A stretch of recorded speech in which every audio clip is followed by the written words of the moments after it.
Tangail medical college হাসপাতালের female ওয়াশরুমে গোপন ক্যামেরা রাখতেন ডক্টর রায়হান কবির ইমন। জানা যায় অনেকদিন ধরেই হাসপাতালের নারী চিকিৎসকদের ওয়াশরুম থেকে শুরু করে ওটি ড্রেস চেঞ্জিং রুমে পর্যন্ত সেট করে রাখতেন পেন ক্যামেরা। ঘটনা এখানেই শেষ নয়। রোববার সন্ধ্যায় টাঙ্গাইল মেডিকেল কলেজ হাসপাতালের সার্জারি ওয়ার্ডের ৯০৭ নম্বর ওয়াশরুমে এক নারী চিকিৎসক স্পাই কলম ক্যামেরা দেখতে পেয়ে ওই ক্যামেরাটি নিয়ে বের হলে ইন্টার্ন চিকিৎসক রায়হান কবির ইমন ক্যামেরাটি কেড়ে নিতে ধস্তাধস্তি করে। এক পর্যায়ে ওই নারী চিকিৎসককে একটি কক্ষে আটকে রাখারও চেষ্টা করেন তিনি। ধস্তাধস্তির এক পর্যায়ে কলম ক্যামেরাটি ভেঙে ফেলেন সেই চিকিৎসক।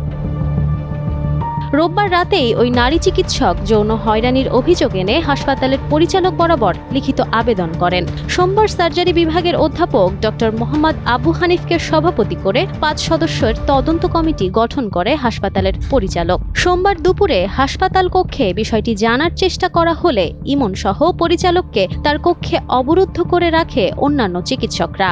পুলিশের কাছে সোপর্দের ইমনকে গণপিটুনি দেওয়া হয়।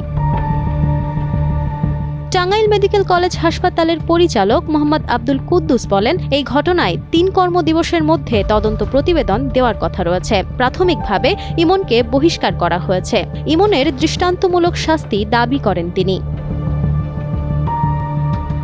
সম্প্রতি এই চিকিৎসক বিয়ে করেছিলেন সোশ্যাল মিডিয়ার পরিচিত মুখ নুরানি জান্নাত ঐশীকে। পেশায় তিনিও একই হাসপাতালের ইন্টার্ন ছিলেন। জীবনসঙ্গীর এমন বিকৃত কর্মকাণ্ডে নতুন করে আলোচনায় এসেছে সোশ্যাল মিডিয়ার এই ব্লগার। এই নিয়ে নিজের সোশ্যাল মিডিয়ায় বার্তাও দিয়েছেন এই নারী চিকিৎসক। Nafisa Noyal, Times today.